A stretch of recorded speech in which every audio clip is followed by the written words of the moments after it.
Hi hello నమస్తే welcome to Srinivas మీకు academy channel. ఈ రోజు ఈ వీడియోలో మనం రైల్వే గ్రూప్ డి ఎగ్జామ్ సంబంధించినటువంటి ప్రిపరేషన్ భాగంగా గత గ్రూప్ డి ఎగ్జామ్లో అడిగినటువంటి జనరల్ సైన్స్ యొక్క ప్రీవియస్ ఇయర్ క్వశ్చన్స్ యొక్క పార్ట్ 6 అని డిస్కస్ చేద్దాం. Let's get into video.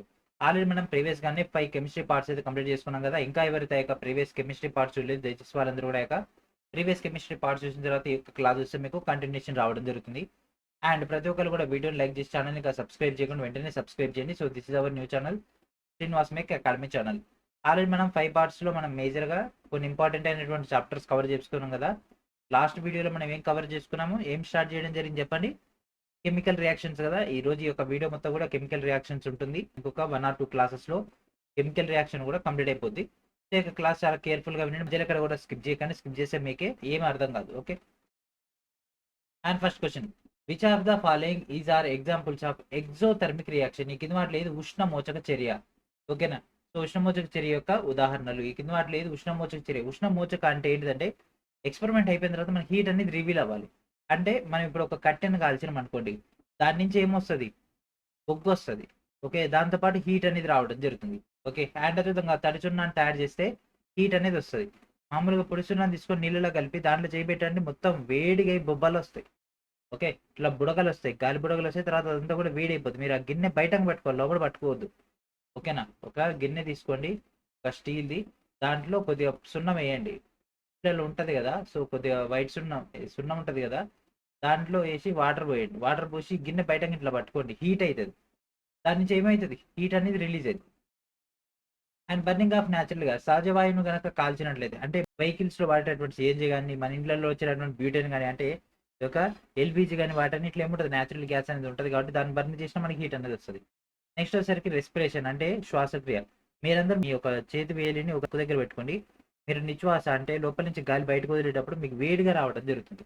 ఏమవుతుందంటే శ్వాసక్రియలో హీట్ అనేది రివీల్ అవుతుంది. ఓకేనా, హీట్ అనేది బయటకు వస్తుంది. కాబట్టి 3 పాసిబిలిటీ కాబట్టి వాటితో answer all 1, 2, 3 is our answer. Okay, so ఇవన్నీ కూడా మీరు ఇంటి దగ్గర ఎక్స్పెరిమెంట్ చేసేటటువంటి. ఓకే, ఏదైతే ప్రతిరోజు చేయాల్సింది, ఇది లేకుంటే మాత్రం కష్టం. అంటే న్యాచురల్ గ్యాస్ అంటే ఎల్పిజి గ్యాస్ కానీ అదంతా కూడా. And next question, the reaction in which a single reactant split into 2 or more simpler products is called? ఒక క్రియాజనకం అనేది 2 లేదా అంతకంటే సరళమైనటువంటి క్రియాజన్యాలుగా విడిపోయేటటువంటి చర్యను ఏమంటారు? 2 కలిసి ఒకటి ఏర్పడితే అది సంయోగం. ఓకే, అదే ఒకదాన్ని మనం ముక్కలు ముక్కలు చేసినాం అనుకోండి, దాన్ని ఏమంటారు? వియోగం. ఏమైపోయింది? అది మొత్తం వియోగం అయిపోయింది, అంటే విడిపోయింది. వియోగం అంటే ఏంటి? డికంపోజిషన్. ఓకేనా, decomposition. So what is our answer అండి? Option D is our answer. ఇవన్నీ కూడా డైరెక్ట్ క్వశ్చన్స్ ఇవన్నీ. And next, sulphide ion is formed from sulphur due to dash. Dash కారణంగా సల్ఫర్ నుంచి సల్ఫైడ్ అయాన్ అనేది ఏర్పడడం జరుగుతుంది. ఓకే, సో ఈ విధంగా ఏర్పడడం జరుగుతుంది. సో మనకు సంయోగమా, ఆక్సీకరణమా, డిహైడ్రోజనీకరణమా, క్షయీకరణమా? ఏమవుతుందండి?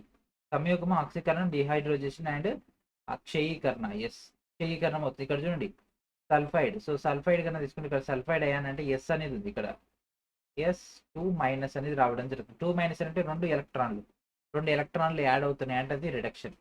ఎలక్ట్రాన్లు కోల్పోయినా, హైడ్రోజన్ కోల్పోయినా, ఆక్సిజన్ వచ్చినా దాన్ని ఆక్సీకరణం అంటారు. ఎలక్ట్రాన్ వచ్చినా, హైడ్రోజన్ వచ్చినా, ఆక్సిజన్ కోల్పోయినా దాన్ని క్షయీకరణం అనడం జరుగుతుంది. ఓకే,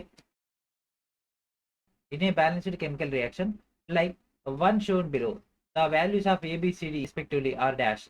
ఒక సమతుల్య రసాయన చర్యలో ఈ కింద చూపిన విధంగా వరుసగా ఏబిసి మరియు డి యొక్క విలువలు ఏ విధంగా ఉంటాయి? సో ఇక్కడ మనకు 3-4-3-4, 3-4-1-4, 3-1-1-4, 1-4-1-4. ఓకే, సో ఇక్కడ మనకి ఏం కనిపిస్తున్నాయి? 1, 3, 4 కనిపిస్తున్నాయి. ఓకే, సో ఫస్ట్ ఈ యొక్క H2 అట్లాంటి తీసేస్తే ఫస్ట్ ఇక్కడ Fe ఉంది, అండ్ నెక్స్ట్ ఇక్కడ Fe3 ఉంది. Okay, Fe3. సో ఇక్కడ మనం ఇక్కడ వేరే 3 పెడితే ఓకే, 4 పెడితే పాసిబుల్ అవుతుందా? 3 మల్టిపుల్లో 4 వస్తుందా? రాదు. కాబట్టి ఇక్కడ ఖచ్చితంగా 3 పెట్టాలి. Fe3 అంటే 3 Feలు ఉన్నాయి కాబట్టి ఇక్కడ Fe3 అంటే ఇక్కడ 3 Feలు ఉన్నాయి అంటే ఫస్ట్ 3 అనుకుంటే. సో ఇక్కడ 3, ఇక్కడ 3, ఇక్కడ 3, ఇదైతే ఇది కాదు. సో ఇక నెక్స్ట్, సో ఇక్కడ Fe3 అంటే ఆటోమేటిక్గా ఇక్కడ 4 ఉంది. ఓకే, అండ్ నెక్స్ట్ ఇక్కడ H2O ఉంది. దెన్ ఇప్పుడు దీంట్లో చూడండి, ఇప్పుడు Fe3 ఇక్కడ ఏం పెట్టాలి? మ్యాక్సిమం 1 పెట్టాలి. 1 కంటే ఇంకా వేరే పెట్టే పాజిబిలిటీ ఉంటుందా? లేదు. O4, ఇక్కడ ఓలు ఎన్ని ఉన్నాయి? ఒకటే ఉంది. అంటే ఇక్కడ 4 పెడితే పాసిబుల్ అవుతుంది కదా. 4 పెడితే 4 ఓలు, ఇక్కడ 4 ఓలు. ఓకే, అంటే 3, 4, 1 3 4 1 కాంబినేషన్ 3 4 1 అంటే ఇదే ఉంది. Option C is our answer.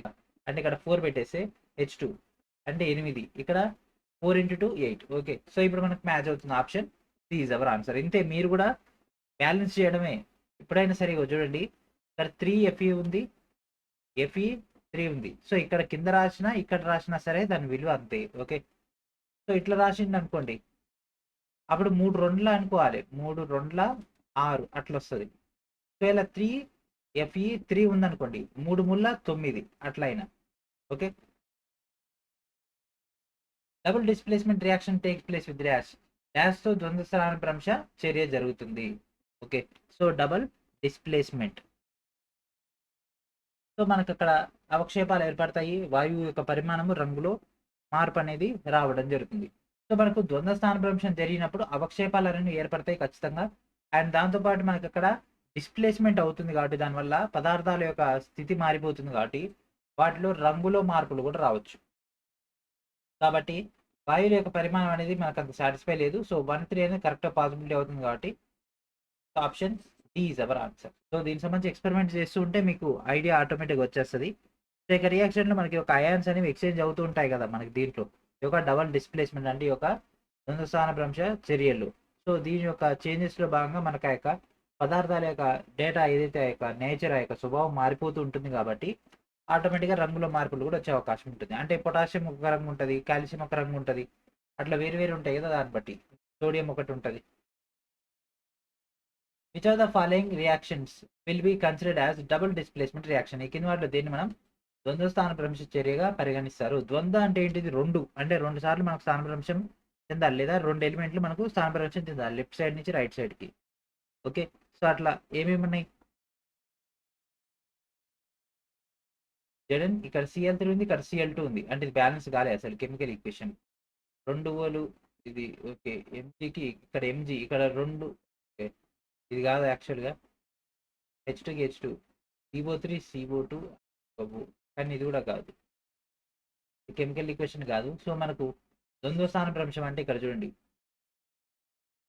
H K వాటి యొక్క పొజిషన్స్ ఎక్స్చేంజ్ అయిపోయినాయి. చూడండి, Cl కి ఇక్కడ HCl ఉంది, ఇక్కడ KCl అయిపోయింది. అండ్ నెక్స్ట్ Cl ఇక్కడనే ఉంది, OH అక్కడనే ఉంది. సో H అనేది ఇక్కడికి వెళ్ళిపోయింది కాబట్టి H2O వచ్చేసి. సో ఈ 2 కూడా వాటి యొక్క ప్లేసెస్ని ఎక్స్చేంజ్ చేసుకోవడం వల్ల మనకి ఇది ఫామ్ అయింది కాబట్టి ద్వంద్వ స్థానభ్రంశం అయింది. Okay, so option D is our answer. Okay, so ఇక్కడ యాక్చువల్గా HCl ఉంది, హైడ్రోక్లోరిక్ యాసిడ్, ఇక్కడ వచ్చేసరికి KCl వచ్చేసరికి చేంజ్ అయిపోయింది కాబట్టి ఆటోమేటిక్ ఏమవుతుంది, మనకి ఆ యొక్క రంగులు కూడా మారిపోవడం జరుగుతుంది. Formation of methyl chloride from methane and chlorine gases which type of reaction? Methane నుంచి క్లోరిన్ వాయువు నుండి మనకి ఒక మిథైల్ క్లోరైడ్ ఏర్పడడం అనేది ఏ రకమైనటువంటి చర్య? మీథేన్ మరియు క్లోరిన్ వాయువు నుంచి మనకు మిథైల్ క్లోరైడ్ అనేది ఏర్పడుతుంది. ఓకే, మరి అది ఏ రకమైనటువంటి చర్య? సో అది మనకు సబ్స్టిట్యూషన్ రియాక్షన్ అనడం జరుగుతుంది. ఎందుకంటే అది ఎడిషన్ కాదు, కాంబినేషన్ కాదు, ఆక్సిడేషన్ కాదు, మనకు అది సబ్స్టిట్యూషన్, ప్రత్యామ్నాయ చర్య అనేది అనడం జరుగుతుంది కాబట్టి ఆప్షన్ సి. సో వస్తాయి 1 by 1 వస్తూనే ఉంటాయి ఇవన్నీ కూడా, కొత్త కొత్త అన్నీ కూడా.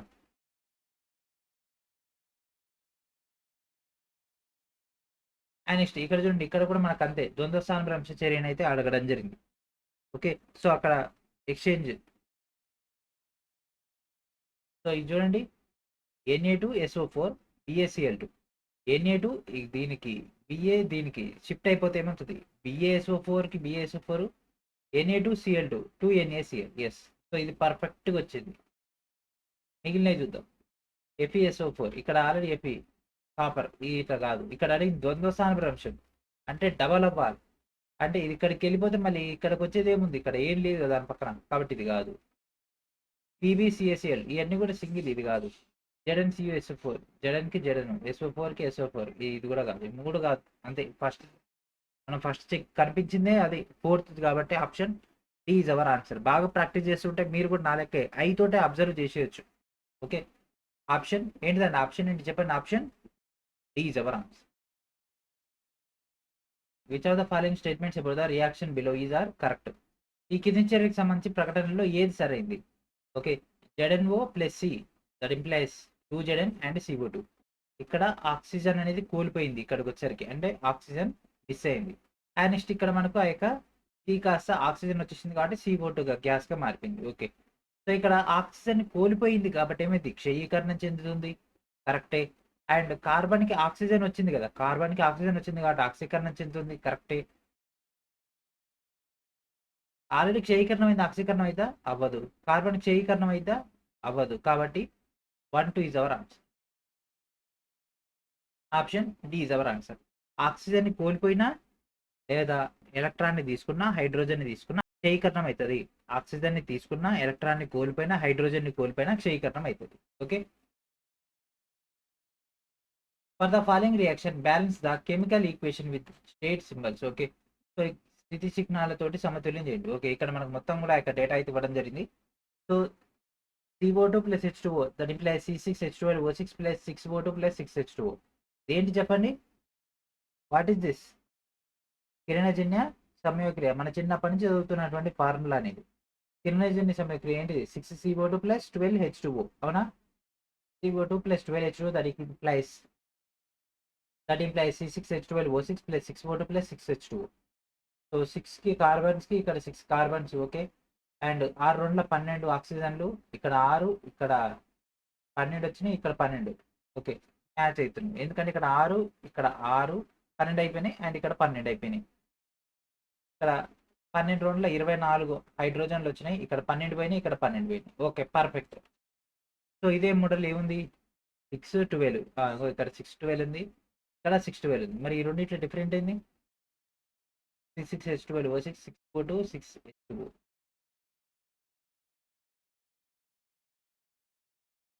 ఇక్కడ చూడండి, ఇక్కడ గ్యాస్ ఇచ్చిండు, ఇక్కడ ఆక్వా ఇచ్చిండు. సో సీ వాటర్ అనేది గ్యాసా వాటరా చెప్పండి?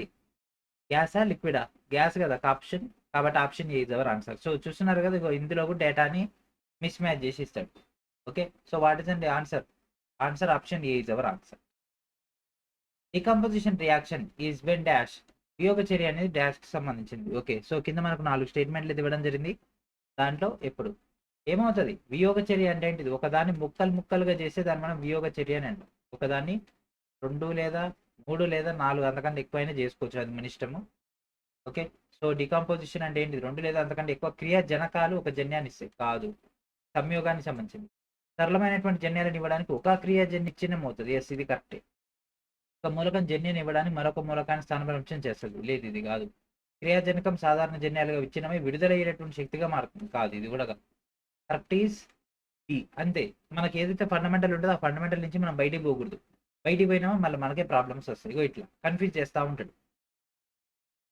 Which of the following is a property of combustion reaction. ఈ కింద వాటి దానచర్య. దానచర్య అంటే మండనం, ఫైర్ రావడం. ఉష్ణ శోషణ అంటే అబ్జార్ప్షన్, హీట్ని అబ్జార్ప్షన్ చేయడం. హీట్ అబ్జార్ప్షన్ చేయడం అంటే ఏంటిది? మనం ఆహారం తయారు చేస్తాం కదా, అప్పుడు ఏమైతే హీట్ని అబ్జార్బ్ చేసుకుంటుంది. ఇక్కడ దానచర్య అంటే హీట్ విడుదల అవ్వాలి. ఇది కాదు. అంటే మనం ఒక 4 కట్టెలు పెట్టినాం అనుకోండి, పెట్టి మంటలు పెట్టినాం అనుకోండి, ఇట్లా ఏమైతుంది? హీట్ విడుదల అవుతుంది కదా, ఉష్ణం. అట్లా ఆక్సిజన్ సమక్షంలో ఒక మూలకం మండుతుంది. ఎస్, మండితే ఏమైంది? హీట్ వస్తుంది. హీట్ వస్తే ఏమైంది? మనకు ఆ యొక్క దహన చర్య జరుగుతుంది. కాంతి శోషణతోటి అంటే కాంతిని అబ్జర్వ్ చేసే అయితే కాదు. సూర్యరశ్మి సమక్షంలో రసాయన చర్య జరుగుతుంది. ఇది కూడా కాదు. మనకు మూలకం మండాలి. ఓకేనా? బర్నింగ్ అవ్వాలి. బర్నింగ్ అయితేనే మనకు ఆ యొక్క కంబషన్ రియాక్షన్ జరుగుతుంది. Okay, option B is our answer. This is real life application. Which of the following is a precipitation reaction. ఈ కింద వాటి అవపాత చర్య. ఓకే. సో ఇక్కడ మనకు అవపాతం అనేది ఏర్పడాల్సి ఉంటుంది. సో వాటర్లో కలవనటువంటి డేటా మనకైతే రావాల్సి ఉంటుంది. QaSO4 BaCl2 BaSO4 అనేది అవక్షేపం, అంటే అది నీటిలో కరగదు. UCl2 FeSO4 aluminium oxygen H2O వాటర్లో కలుస్తుంది కాబట్టి ఇది మెటల్. ఓకే. సో ఇదే first they. Okay. So BaSO4 అనేది మనకు సాల్ట్, ఇది నీళ్ళలో కలగదు. ఓకేనా? 2 సాల్ట్స్ మనకి ఒక ఆక్వా సొల్యూషన్ తయారై మనకు ఆ యొక్క BaSO4 సాలిడ్ని ఏర్పరుస్తుంది, CaCl2 ఆక్వాస్ని ఏర్పరచడం జరుగుతుంది. సో ఇక్కడ మనకు ప్రెసిపిటేషన్ వచ్చేసరికి మనకు బేరియం సల్ఫైట్ అనేది ఒక ప్రెసిపిటేట్, BaSO4 అనేది. ఇట్లాంటివి కొన్ని డైరెక్ట్ మనం గుర్తుపెట్టుకోవాలి. ఇగో ఇది అని. NaOH ఒకటి, అట్లాంటి BaSO4 ఒకటి, HCl ఒకటి, ఇట్లాంటి కొన్ని మనం ప్రాక్టీస్ చేస్తుంటే మనకు అర్థమైపోద్ది. ఓకే. మనకి ఇక్కడ ఉండేటటువంటి మెథడ్స్ 6 to 7 మాత్రమే. ఓకేనా? ఉండేటటువంటి కెమికల్ రియాక్షన్స్ లో మేజర్ గా మనకు ఉండేది 50 to 60 మాత్రమే. మాక్సిమం నాకు తెలిసి 45 దాకా ఈ యొక్క ఎగ్జామ్లు అడిగిండు, మాక్సిమం రిపీట్ చేసిండు. కాకపోతే మీకు ప్రాక్టీస్ పర్ఫెక్ట్ అవుతుంది. ఒక డేటా మొత్తం మీరు చెక్ చేసుకుంటే వాల్యూస్ని అటు ఇటు మార్చేసి మళ్ళీ మన యొక్క ఎగ్జామ్లో కూడా ఇస్తూనే ఉంటాడు. Okay, when an acid is allowed to react with a base to form salt and water, this chemical reaction is named as. Already ఇది మనం ప్రీవియస్ క్లాస్లో కూడా డిస్కస్ చేసుకున్నాము. ఆమ్లం క్షారంతో చర్య జరిపినట్లయితే మనకు లవణాన్ని మరియు నీటిని ఇస్తుంది. దాన్ని మనం ఏమంటాం అంటే న్యూట్రలైజేషన్ రియాక్షన్ అంటాం. ఎందుకంటే ఆమ్లం అంటే ఒక బలమైనటువంటి ఆమ్లం బలమైనటువంటి క్షారంతో చర్య జరిపితే, మీరే చెప్పండి, ఇప్పుడు పిహెచ్ వాల్యూ టేబుల్ ఉంటుంది కదా, ఓకేనా, ఇది 14, ఇది 0, ఈ మధ్యలో ఏముంటుంది 7. 7 ఏంటిది న్యూట్రల్ కదా, ఇది ఎసిడిక్ నేచర్ ఉంటుంది, ఇది బేస్ నేచర్ ఉంటుంది. అవునా, బేసిక్ అంటే క్షారత్వము ఆమ్లత్వం మధ్యలో ఉంటుంది, తటస్థం ఉంటుంది. తటస్థమే కదా మనకి ఇక్కడ తటస్థీకరణ చర్య. సింపుల్ లాజిక్, పిహెచ్ వాల్యూ ఏదైతే ఉంటుందో దాన్ని బట్టి ఆమ్లం క్షారంతో చర్య జరిపితే ఇక్కడ మనకు లవణం వస్తుంది, దాంతోపాటు వాటర్ అనేది రావడం జరుగుతుంది. So what is our answer అండి, option D is our answer. ఏంటి neutralisation reaction. CuSO4 plus Mg that implies MgSO4 plus Cu ఏమవుతుంది, ఒకటే ఎక్స్చేంజ్ అవుతుంది. ఏంది, ఇగో దీని బీకి దీని ముందర వేసిండు, అప్పుడు Cu సపరేట్గా వచ్చేసింది. ఈ యొక్క రియాక్షన్ ఏమంటారు చెప్పండి, దీన్ని ఏమంటారు. ఇక్కడికి వచ్చేసరికి కాపర్ ఏమైంది, SO4ని మిస్ అయింది, అండ్ దీనికి కారణమైంది ఏంది, Mg. సో ఇక్కడ ఏమడుతుంది, Mg అనేది ఏమవుతుంది ఇక్కడ క్షయీకరణ కారకం కదా, ఇది ఏం చేస్తుంది, SO4ని Cu నుంచి రిమూవ్ చేసేస్తుంది. ఏం చేస్తుంది, క్షయీకరణం చేస్తుంది. కాబట్టి క్షయీకరణ కారకం Mg అనేది. ఓకేనా, అడుగుతుంది దీని పొజిషన్ గురించి Mg అనేది. ఓకేనా, సో దీన్ని సింపుల్గా మీకు అర్థం చేసుకోవాలంటే యాసిడ్లో మనం ఏం చేస్తాం, కొంత క్షారాన్ని కలిపినాం అనుకోండి, ఏమైతే ఆటోమేటిక్గా అది న్యూట్రల్కి వచ్చేస్తుంది, ఆ తర్వాత క్షారంగా మారిపోతూనే ఉంటుంది కదా, సేమ్ అదే ప్రాసెస్. సో Mg అనేది ఏంటిది, ఇక్కడ క్షార కారకంగా మనకి ఇక్కడ వర్క్ అవ్వడం జరుగుతుంది. ఇది కాదు మన మెయిన్ కాన్సెప్ట్, ఇది కాదు, ఇది మటుకు మాత్రమే. The balanced equation for the following chemical reaction is, ఈ కింది రసాయన చర్యకు సమతుల్య చర్య ఏంటిది. Okay, hydrogen plus bromine that implies hydrogen bromide. Okay, so ఈ హైడ్రోజన్ బ్రోమిన్, హైడ్రోజన్ 2H, యాక్చువల్గా హైడ్రోజన్ H2గా తీసుకుంటాము. ఆల్రెడీ మనం ప్రీవియస్ క్లాస్లో కూడా అనుకున్నాం, H2, O2, N2 ఈ విధంగా మనం తీసుకోవడం జరుగుతుంది. వాటిని సింగిల్గా తీసుకోము. సో H2 అంటే ఈ రెండైతే కాదు. And next H2 2Br, Br2. So ఇట్లా Brని కూడా Br2గా మనం రాయడం జరుగుతుంది. కాబట్టి వాట్ ఇస్ అవర్ ఆన్సర్ అండి, 2HBr is our answer. Hydrogen bromide, bromine ని Br2గా, హైడ్రోజన్ H2గా రాయడం జరుగుతుంది. In a chemical reaction the ఆరో హెడ్ పాయింట్ టువర్డ్స్, సో ఇక బాణం యొక్క తల ఏ విధంగా చూపిస్తుంది. ఇక్కడ చూడండి H2Br2, 2HBr. సో ఇక్కడ బాణం యొక్క ముళ్ళు ఎటు చూపిస్తుంది, ఇక్కడ మనకు reaction conditions, solvent, products, reactants, ఇవన్నీ క్రియాజనకాలు. ఫైనల్ గా మనకు వచ్చేది క్రియాజన్యాలు. ఓకేనా, క్రియాజన్యాలు. సో హెడ్ అనేది ఎటు చూపిస్తే చెప్పండి, క్రియాజన్యాల వైపే చూపించడం జరుగుతుంది. కాబట్టి ఈ యొక్క ప్రొడక్ట్స్ ఏమంటారు, క్రియాజన్యాలు. ఓకే, క్రియాజన్యాలు అనడం జరుగుతుంది ఈ యొక్క products.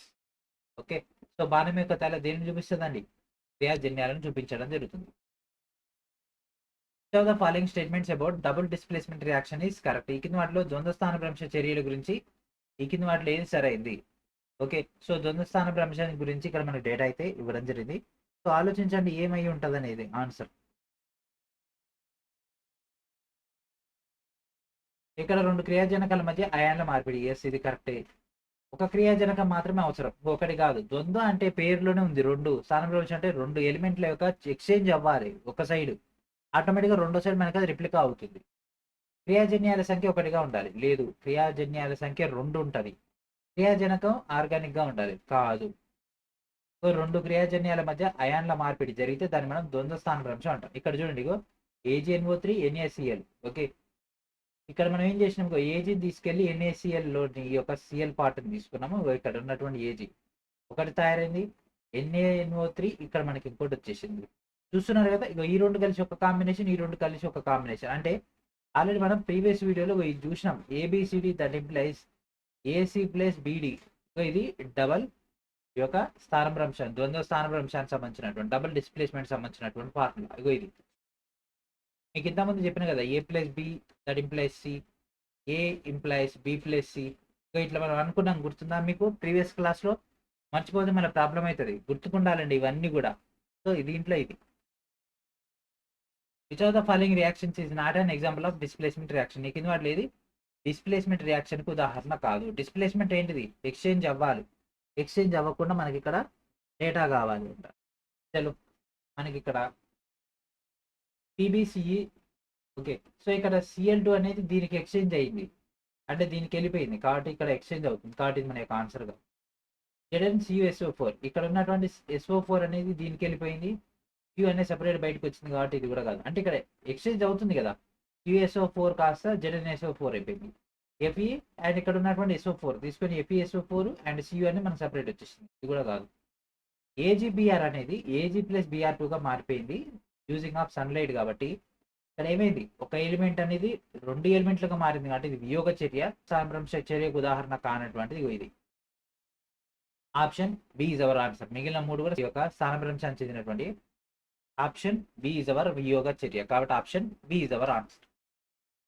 In the reaction MnO2 plus 4HCl that implies MnCl2 plus 2H2O plus Cl2 ఏ విధంగా అవుతుంది? సో ఇక్కడ MnO2 ఇక్కడ ఏమైంది, MnCl2 అంటే ఆక్సిజన్ కోల్పోయింది కాబట్టి ఏమవుతుంది, క్షయీకరణం అవుతుంది.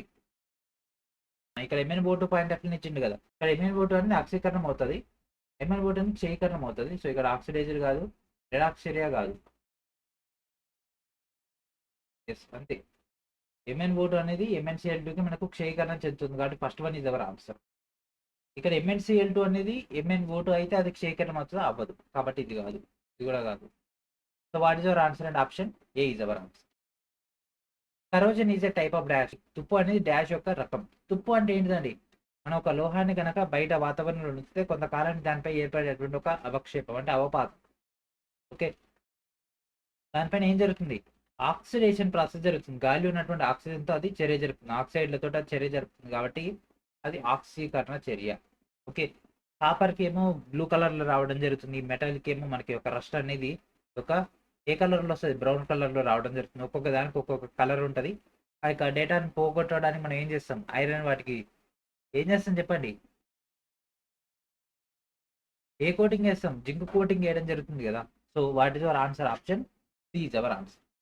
సో ఇక్కడతో మనకు సక్సెస్ఫుల్ యొక్క పార్ట్ డేటా కూడా కంప్లీట్ అయిపోవడం జరిగింది. నెక్స్ట్ వీడియోలో మనం దీని యొక్క కంటిన్యూషన్లో భాగంగా సేమ్ మళ్ళీ యొక్క కెమికల్ రియాక్షన్ సంబంధించినటువంటి డేటానే ఉంటుంది. నెక్స్ట్ వీడియోలో మనం ఇంకా డీటెయిల్గా డిస్కస్ చేద్దాం, ఓకేనా. అండ్ అదే ఇప్పటివరకు మీకు రైల్వే డెడికేటెడ్గా చాలా ఇంపార్టెంట్ మెటీరియల్స్ ఇవ్వడం జరిగింది, ఇండియన్ హిస్టరీ కానీ, ఇండియన్ పాలిటీ, మిస్లేనియస్ సెక్షన్ సంబంధించి అండ్ అదేవిధంగా సైన్స్ న్యూమెరికల్స్తో పాటు ఆర్థమెటిక్ సంబంధించినటువంటి డేటాతో పాటు మరి ఇంకెన్నో మెటీరియల్స్ ఇది రిలీజ్ చేయడం జరిగింది. Even GSN GK Telugu and English medium కూడా రిలీజ్ అయిపోయింది. సో ఆ యొక్క డేటా మొత్తాన్ని కూడా గ్యాదర్ చేసుకోండి, ఓకేనా. అండ్ ప్రతి ఒక్కరు కూడా ఈ యొక్క టెస్ట్ సిరీస్లో జాయిన్ అవ్వండి. అండ్ మన యొక్క గ్రూప్ డి ఫౌండేషన్ కోర్సులో కూడా GSN GK మెటీరియల్ అయితే యాడ్ చేయడం జరిగింది మన యొక్క ఫౌండేషన్ కోర్సులో. అక్కడి నుంచి మీరు ఆ యొక్క డేటాను కూడా గ్యాదర్ చేసుకోవచ్చు, ఓకేనా. సో ఇది ఫ్రెండ్స్ ఈ రోజు నెక్స్ట్ రోజు మనకు నెట్తో కలుద్దాం. And thank for watching.